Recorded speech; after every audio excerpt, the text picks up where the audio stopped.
So I have I don't know, sad, angry, um, upset, anxious, maybe. I don't know. Anyway, Randy Kirk, and that's about me.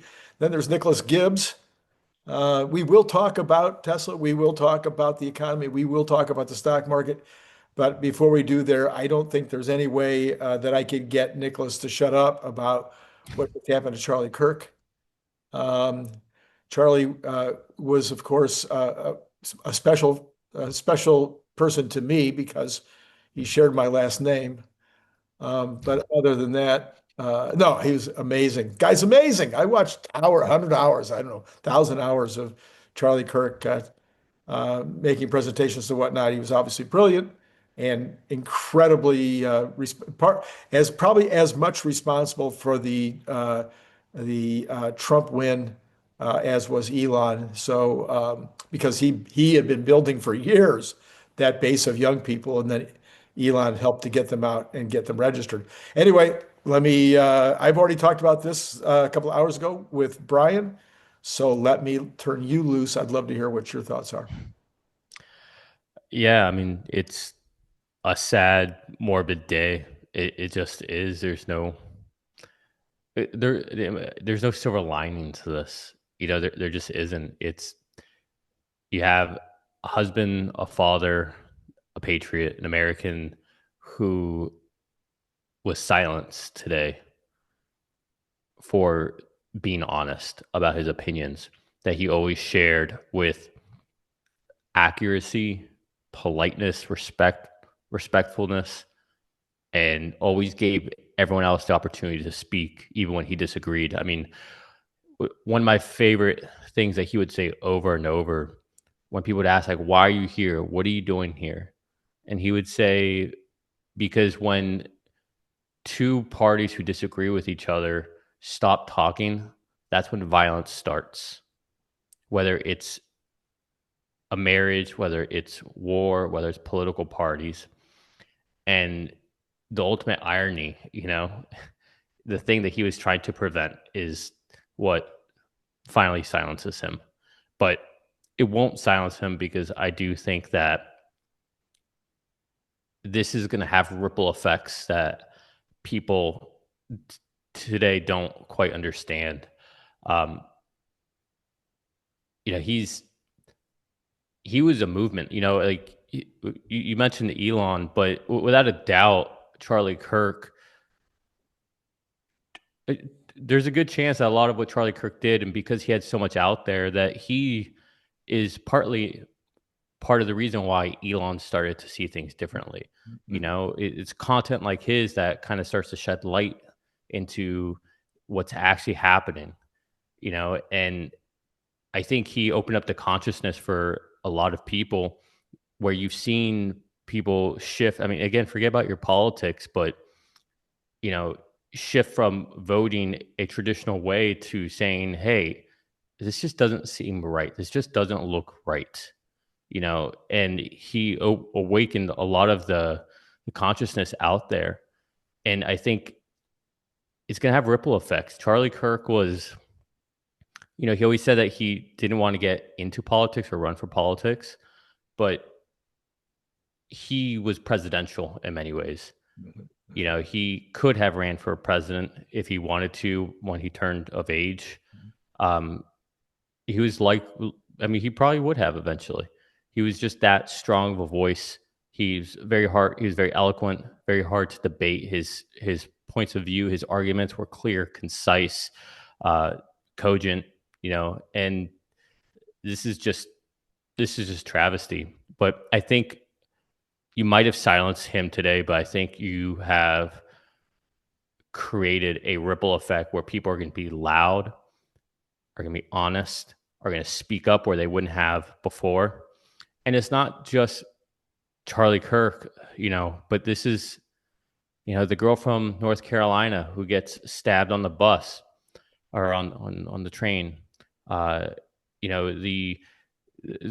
president elect or the Republican candidate at the time getting shot at through the ear to only have a second assassinated attack not too long ago, when the individual is about to actually start going through trial and all that. I mean, there's this sickness out there right now where certain people don't want to talk. They don't want to have debates. And if you don't agree with them, you're wrong and you deserve to have violence enacted upon you. And I don't blame any Democrats or liberals for this, because that would be just a stupid take. It just would be. But what I do blame a lot of Democrats and liberals is defending a lot of these people, saying that, well, they have problems or they've been oppressed or whatever other excuse you can make. The Ukrainian girl that got stabbed, it's crazy to see how many people in the media are defending the individual, saying that, he was schizophrenic or something. It's like, once again, you're defending the wrong side, defending criminal acts, defending people. Again, we do the same thing with homelessness. Like, these people aren't homeless because they've had a bad string of luck and they're trying hard, but society has them down. It's because they've made bad decisions. They're on drugs, or they have alcohol issues, or they have mental health issues. And we think it's empathetic to just sit there and say, well, we should just let them stay on the streets. Well, we should just, let the guy stab the girl on the train. Well, the guy who shot Charlie Kirk, he was probably not mentally stable, and so we should have compassion for him. Like, no. Like, I think enough's enough, and I think you're going to see that echo for decades to come. I genuinely think that this was bigger than when Trump got shot. And I think you're going to see that. And I think that this is going to have a lot of ripple effects, and in probably ways that, we can't even imagine right now.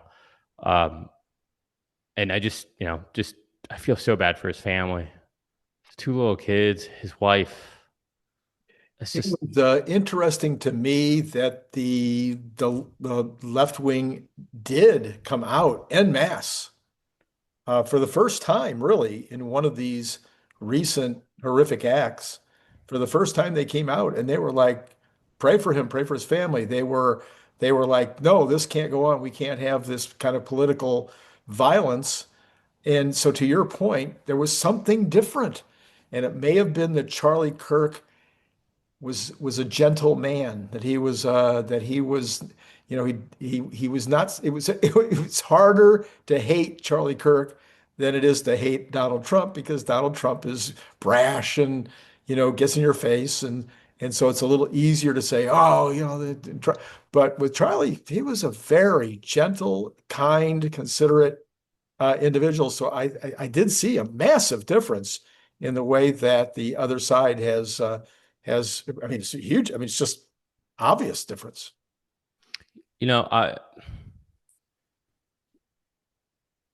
Right now,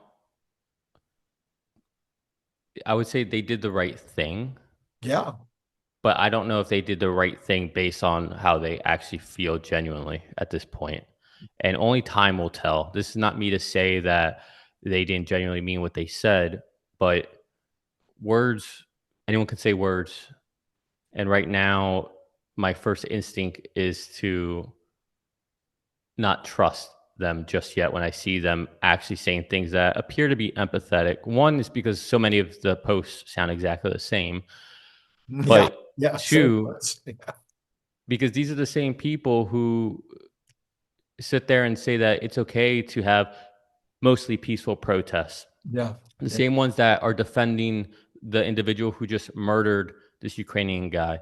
The same people who defend, what's his name, George Floyd, a man who was convicted, who put a gun against a pregnant woman's stomach. Like, this is what we're talking about. So, like, yes, you put nice words out there, and politics would tell you that you should say something empathetic like that as fast as possible, otherwise it'll just look bad on you. And that's what proper politics and your marketing team probably told you. But let's see what you're saying in 2 days from now, in a week from now. Are you still changing? Are you changing your rhetoric? Are you done calling every little person a bigot or a Nazi just because they have different points of view than you? Like, these words, like, again, we've just seen this time and time again. And then they go right back to what they're doing. Right after Trump got an assassination attempt on him, it wasn't even 24 hours later before they were saying that Trump deserved this, that he called for this, that it was his own doing. And so, forgive me if I'm not quick to say, hey, even they're like, we need to cool it down, because they said the same thing during Trump's first assassination. And then there was a second assassination attempt.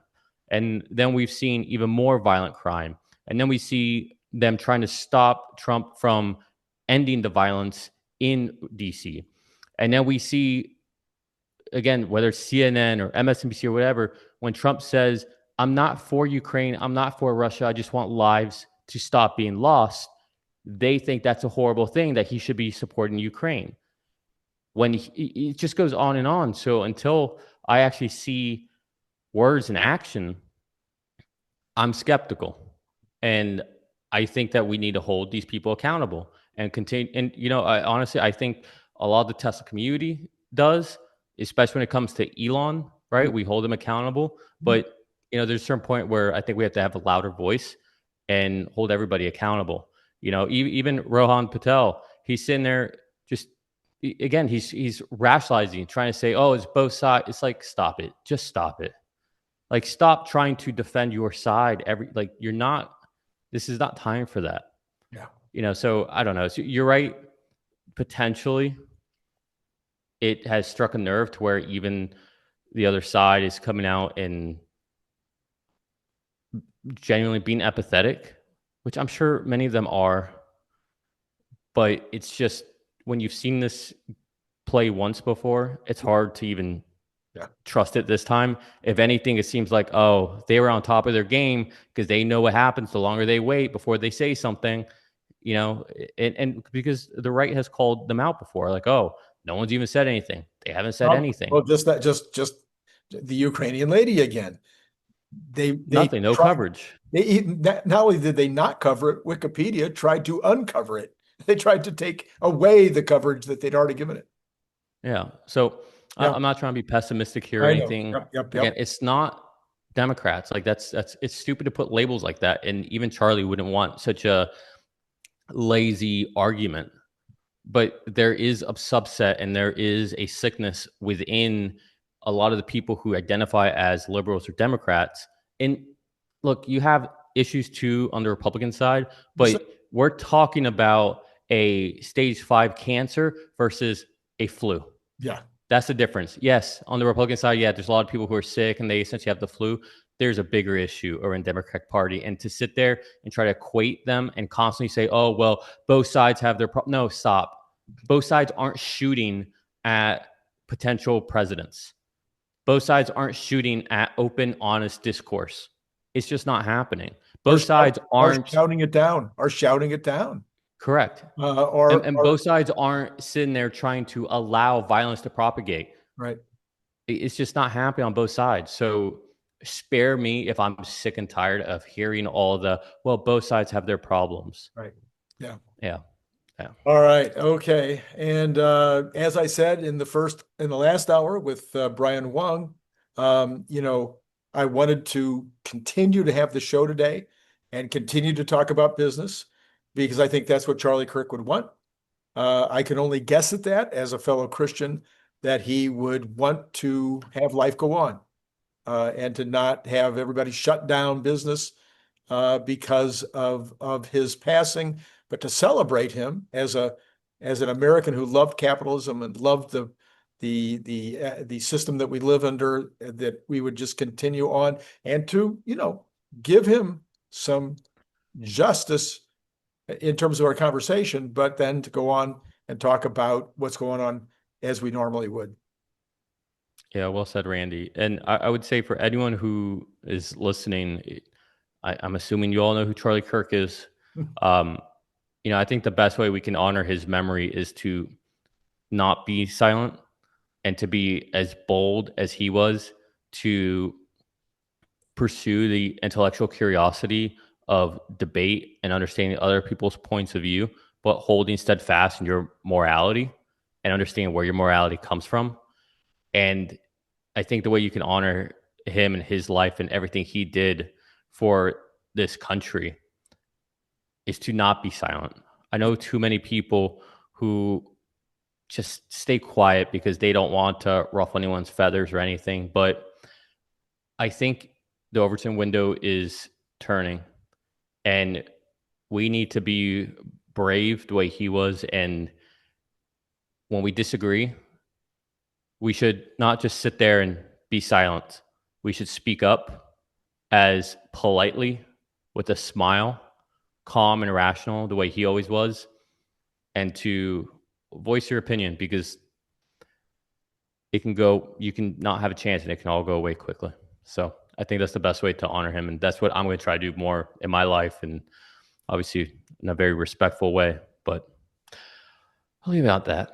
All right. Well, I wanted to get your opinion on this aspect of the Tesla situation right now as we go almost at the end of the third quarter. And we just heard today that Model Y is sold out in China through the end of October into November. So therefore, I think we can be pretty confident that the Tesla factory in Shanghai will be sold out through the end of the year. Part two of that is that the United States has the end, as we know, of the $7,500 deal, but that it's been extended by the IRS to where if your order is placed by the end of September, then you get it whenever they deliver it. So pretty good chance that we'll have very, very good numbers in the third and fourth quarter, as well as good margins in the third and fourth quarter for the U.S. Europe, it's another deal, but we do have some good numbers out of Turkey. We've had some good numbers, surprisingly good numbers out of some other countries over the last few days. Actually, today we had an interesting doubling of the units in Japan. That's not out of Berlin, obviously. Or maybe it is. I don't know, because I'm not sure. Does Japan take their cars out of China or not? I'm not positive.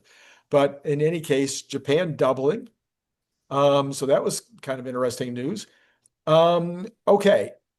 All that said, I'm expecting increases in the amount of energy by a lot. You and I think we might have talked about this, that we might be looking at 14 or 15 gigawatts in the third quarter and maybe as many as 20 gigawatts in the fourth quarter. I'm starting to think we could be looking at 85, 90 cents of EBITDA. What do you think?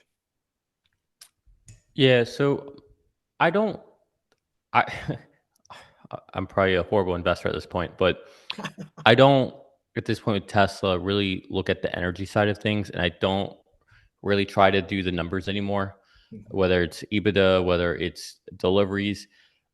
And really, that's just because clearly, if you look at Tesla, declining revenue, declining margins, declining vehicle sales on a year-over-year basis, the company is not being priced for anything we just talked about. Right. It is a very singular, potentially binary play when it comes to Tesla, and that's cybercabs or robotaxi, and that's the singular. The potential binary would be Optimus, but I really do think this is just about robotaxi and autonomy, and the stock's not valued at this for the car company. It's not valued at this for the energy. So, and we've had bad quarters the entire year, and here we are. Yeah. So I'm at a place where the fundamentals of the numbers don't matter anymore with the company. We obviously can't not have the delivery business, right? Because we still need to make money to be able to fund everything. But I don't focus on that anymore. I do think and that's not to just sidestep your question. It's just that the whole EBITDA question, I don't know anymore. I spent many years trying to track and everything, and it was fun at the time. But, now with us so clearly on this precipice, if not already there with autonomy, it seems like that's just the market has understood that, digested that, and now they're just waiting for signal to start pricing that in fully. I do think deliveries, we're going to have a good quarter of deliveries, as you alluded to. I don't know how consequential the information out of China about being sold out till October for the new variant of the Model Y is because we don't know how many, like what the ramp is currently for that iteration of the Model Y. Now it may be same as what it has been because it didn't maybe take that much to change things up, or you just had to switch up a handful of things. Right. But I'm a little cautious on that.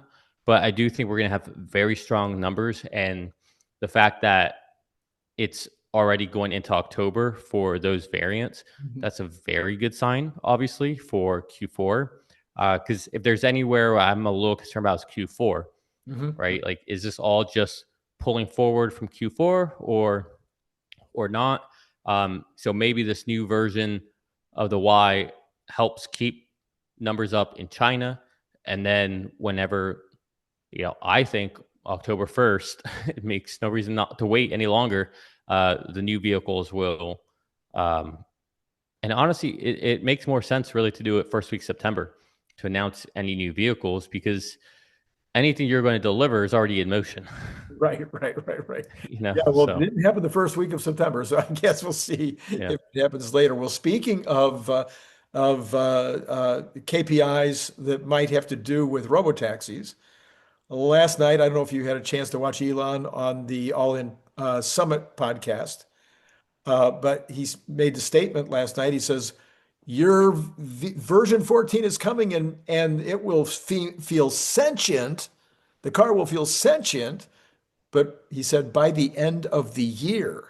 Now, I had been all excited because I thought we were going to be seeing V14 by the end of the month, not by the end of the year. Do you think he's moving the goalpost, or do you just think he was shooting from the hip last night and it means nothing? And does it matter? Does it matter? Does it matter? That's a different question. Well, let me answer your first question because Right. does it matter? I need to sit on that for a second. Um, with regards to his comments, I need to go back and listen to it again because when I heard it, it didn't catch me off guard. And normally, the way everyone's talking about it would have. And so I'm wondering if, in the context of what he was talking about, was he talking about robotaxis? Was he only talking about FSD?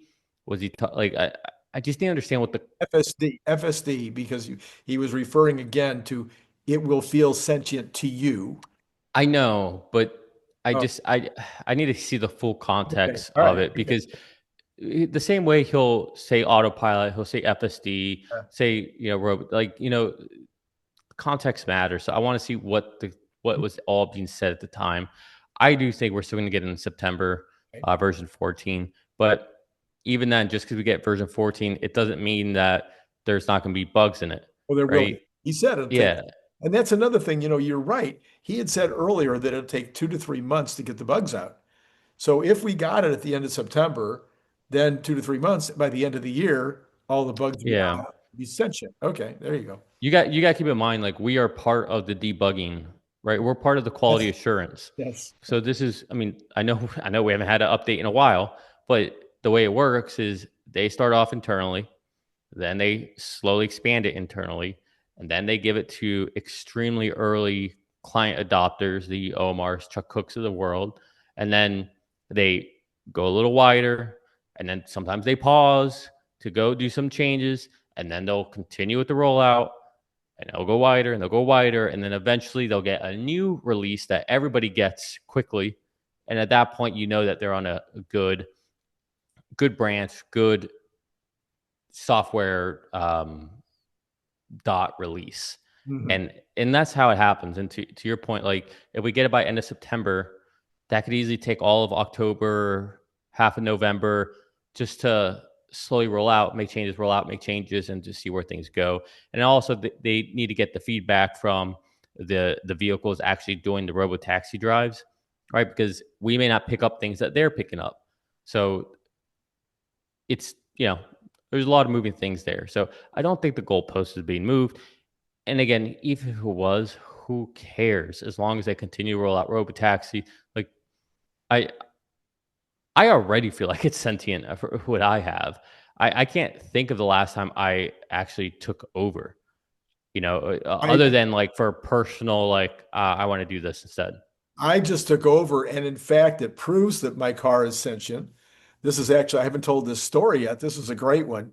So I was going out, my youngest granddaughter was racing, and that's not true anymore. I have a new granddaughter who's only like a few weeks old.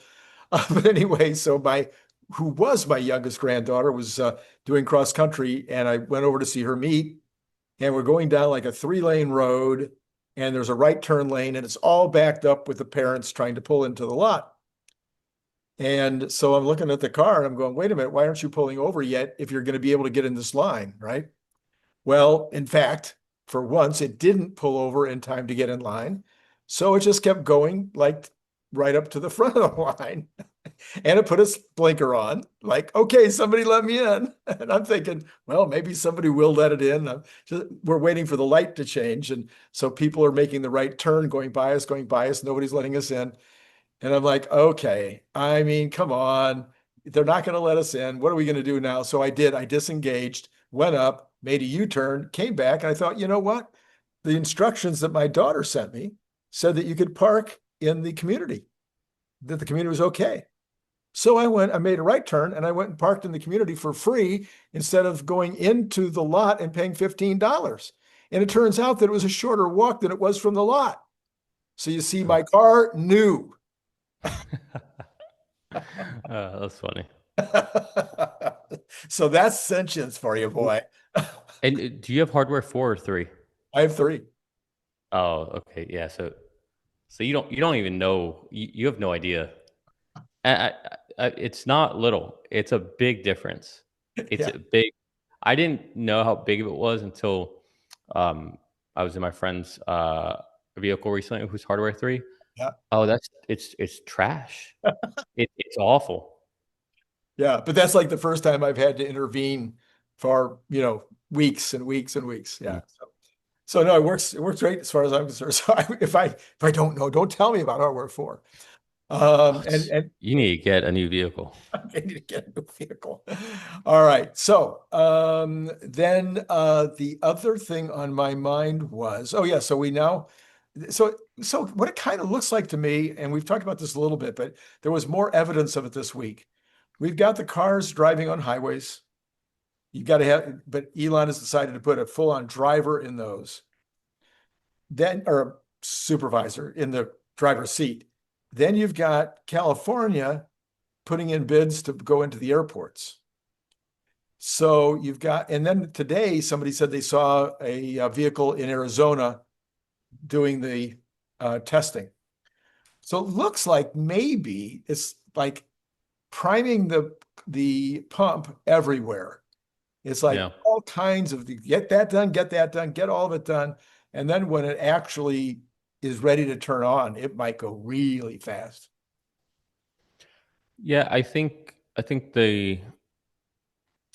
once 14's out, you're at least I hope that you're gonna see some faster rollouts, and you're gonna see greater expansion. I mean, it's interesting to see that they've opened it up already more, but I don't think they've added more vehicles, which I find a little odd.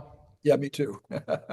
So I don't know what the game plan is there. Hopefully, that becomes one of the SAY questions, or one Yeah, of the analysts ask that. still true. Yeah.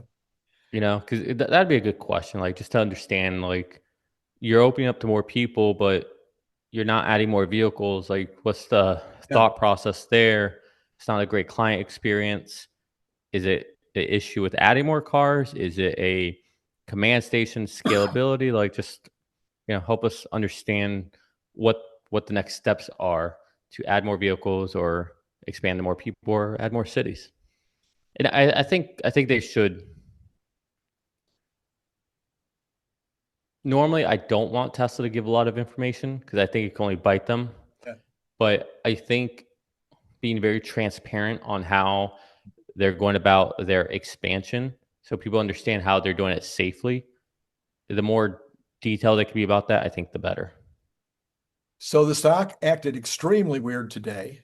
Brian Wang says that he thinks it was all technical, that it hung out at 355, 356 for about 5 hours, and then it just collapsed out of nowhere. I couldn't find any news that would have caused it to collapse. And Brian says, no, that 355, 356 level was resistance, and it failed this particular test. What do you think?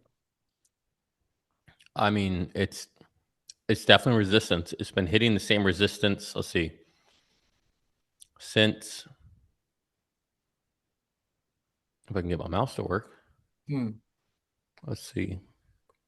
It has hit this resistance 1, 2, 3, 4, now 5 times. 5 times it's happened. Okay. And yeah, so since June, it's hit it 5 times, and August alone, it's essentially hit it, call it 4 times. 4 times. So, this 58, 360, it's a resistance, but there's a lot of sellers there. Okay. I don't think anyone should be worried about it. We still have higher highs and lower lows. We're still on a very good trajectory. Even if we pulled back to 330, 340, it's not a big deal. But I do think if I was a betting man, which I'm not, and I don't believe in timing these things, but if you're like, hey, Nick, just take a shot. What do you think is going to happen?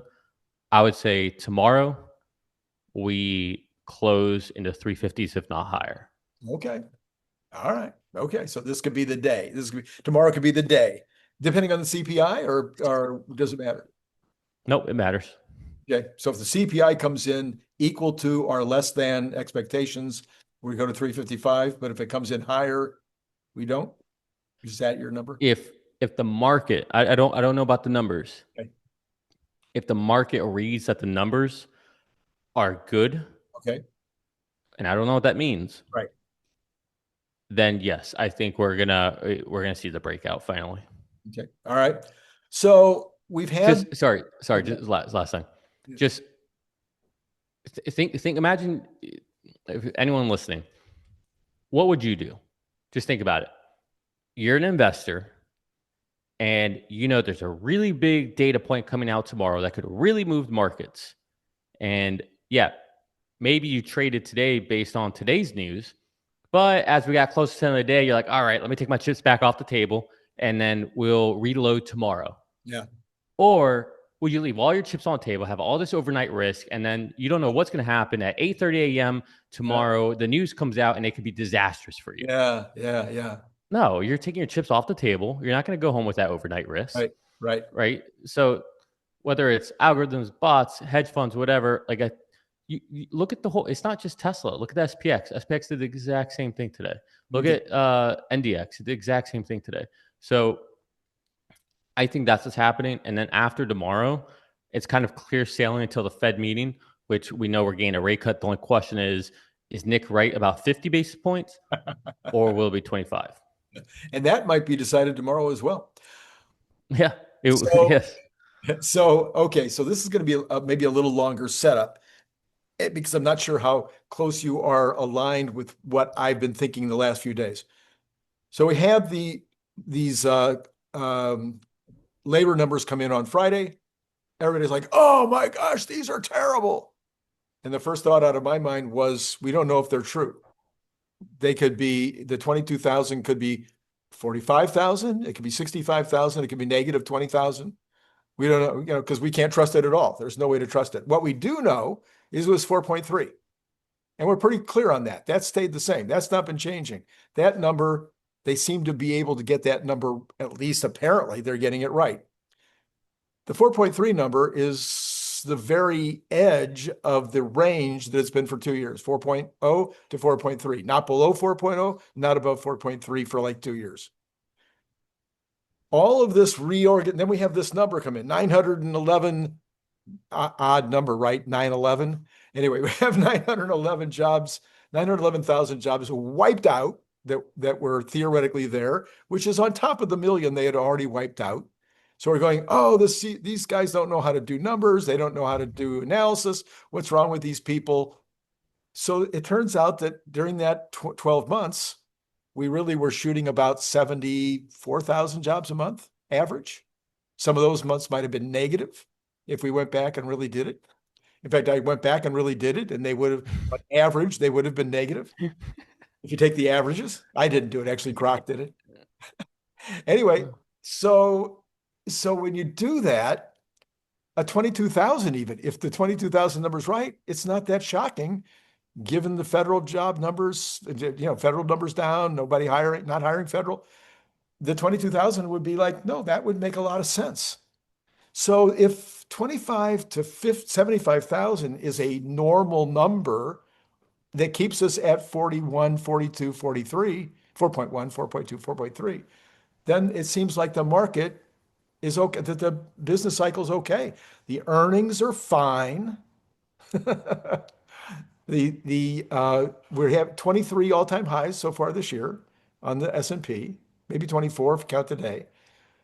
Wells Fargo today said spending and credit across all income groups is steady across all income groups. He agrees there's over 100,000 and under 100,000, that these two groups are completely different in terms of how things are going for them, but said that all income groups, both credit and spending, steady.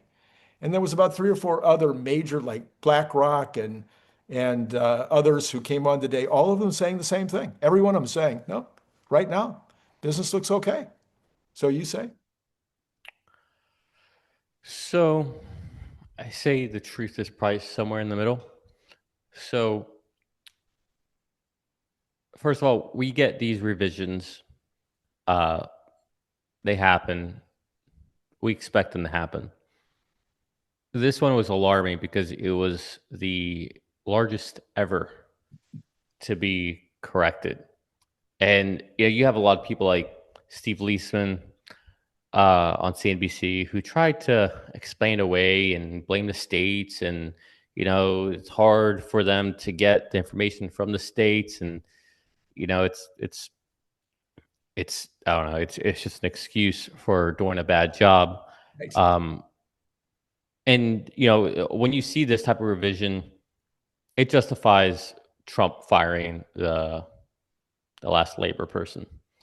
Now, I don't think I agree with your sentiment that everything's okay, because I think, while I don't think we're seeing crazy layoffs right now, I think we're seeing a big crack that could lead to widespread layoffs. And I think right now the only reason that we're not seeing widespread layoffs is because we're seeing widespread stop in hiring. And that's kind of the precursor to layoffs. Is at first you have hiring. Yeah, so let me just interrupt you for a second, because this week we had the NFIB report. And for the kids at home, what's that mean?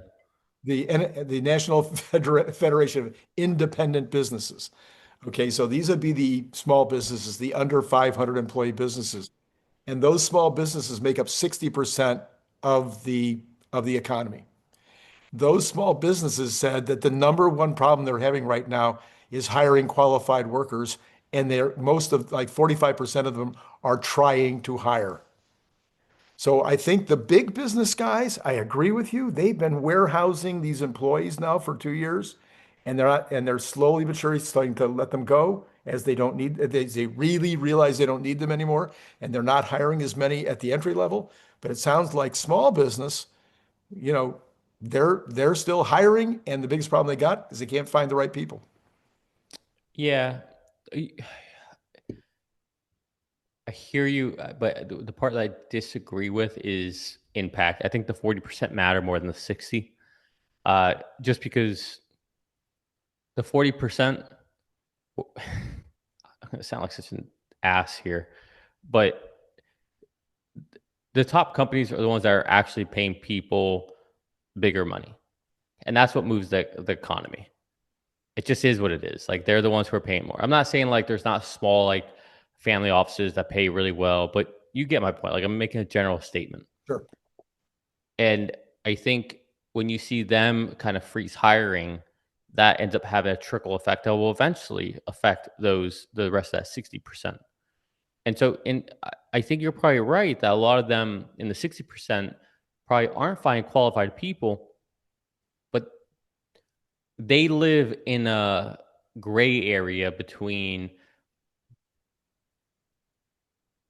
I don't want to say minimum wage type employees, but maybe a little more than that, but not quite somebody who's going to work at Deloitte, you know? So like you're right. There's a market that's out there that exists for people who are competent, trustworthy, shows up on time, just does a good job, can put a nice face for the clients, but they're probably not going to get paid six figures, but will probably get paid pretty decently enough to, not have to go and have all these certifications, degrees, or whatever, a respectable living. But at the same time, it's like we're missing that group of people. It's like they're not here. They don't exist anymore. We just have people for that top 40%.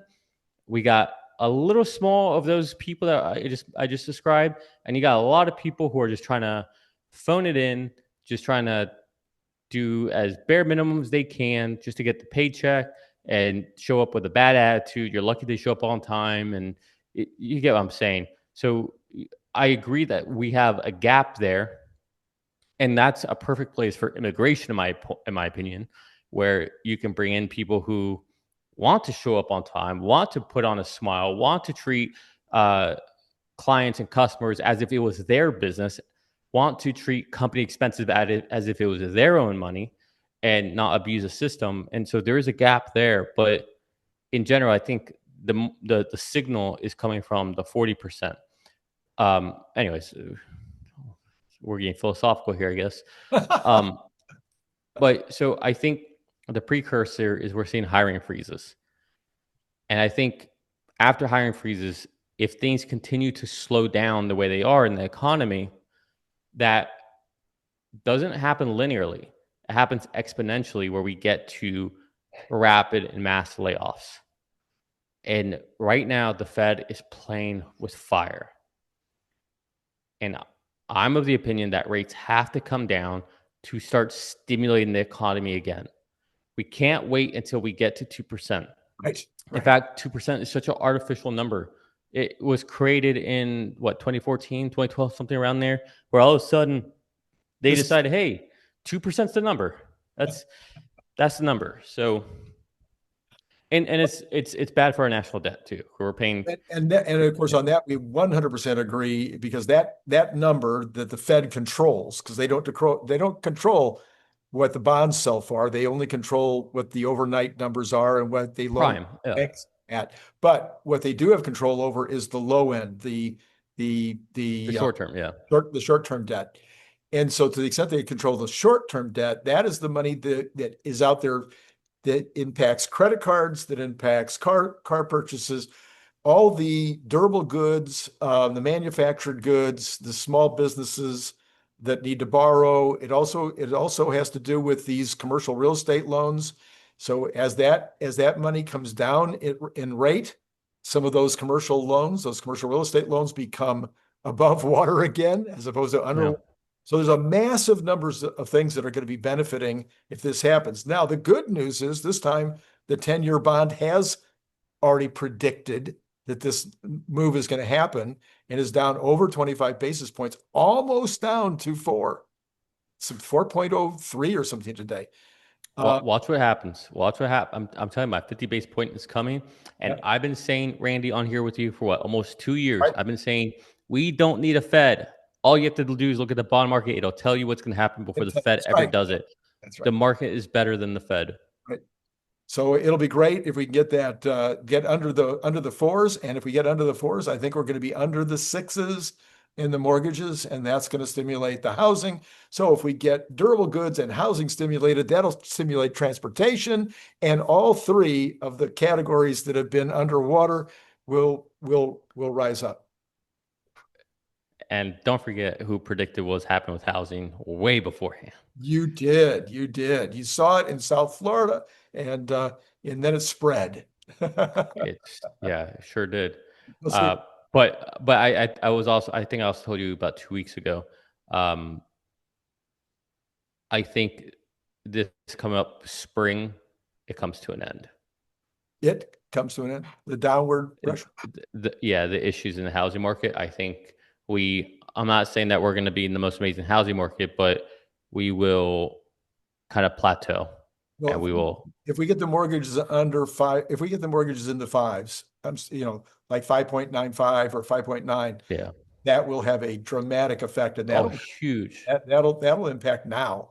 Now there's a bunch of inventory to suck up. So we'll see. I mean, to give you an idea, in my neighborhood, there's almost never any homes for sale at all, and there are now 3 sitting idle, nothing happening. Just talk to Yeah. them. Well, but that's kind of my point, though. I think as rates come down, Yeah. and as you continue to see these houses out there, it changes the equation. Without a house having to even come down in price, it just comes down in price, right? Because at the end of the day, no one really cares how much they pay for a house. They care what their monthly payment's going to be. Because guess what? Most people don't stay in a house for 30 years or 15 years. Most people don't. It's just a fact. They every 10 years or so, or maybe less, they take the equity, they roll it up into with their 1031 or whatever. They go into the next one. And guess what? That has been one of the predominant ways most people in this country have become wealthy, is by taking their house. And even if they just have a regular job, don't invest much, they take their house, take the equity, roll to the next one. Years go by, sunk time is in there, they take that, they go to a bigger one. And guess what? Then the kids are out of the house, they have this house, it's worth all this money, they sell it, they have all this money, they downsize. All of a sudden, hey, look, we didn't even save for retirement, but look what we got. So that's why, I posted the other day, I'm sick and tired of hearing everybody saying that you shouldn't buy a house, you should rent. Yeah. I think it's the worst advice you can get. Worst advice. Even, in my opinion, even if you're house poor, as long as you don't have like crazy credit card debt and like a stupid car payment and a loan on a TV, whatever, as long as your finances aren't stupid, I honestly think you're better off being a little house poor than not having a house. So I've done a very, very, very, very, very, very deep analysis on this because I've written 2 books on real estate. And the reality is that even if it's a bad investment as compared to putting your money in the S&P over a 20 or 30 or 40-year period, it's kind of like a whole life insurance. People are like, oh, whole life insurance, you can't make any money in whole life. Yes, but the opposite argument is most people, not you, not me, won't save. They're not putting any money in their pension. They're not putting any money in a savings account, but the house becomes forced savings, and that appreciation becomes forced. It ends up giving them a very good return on their investment over time. No, and you know what, Randy?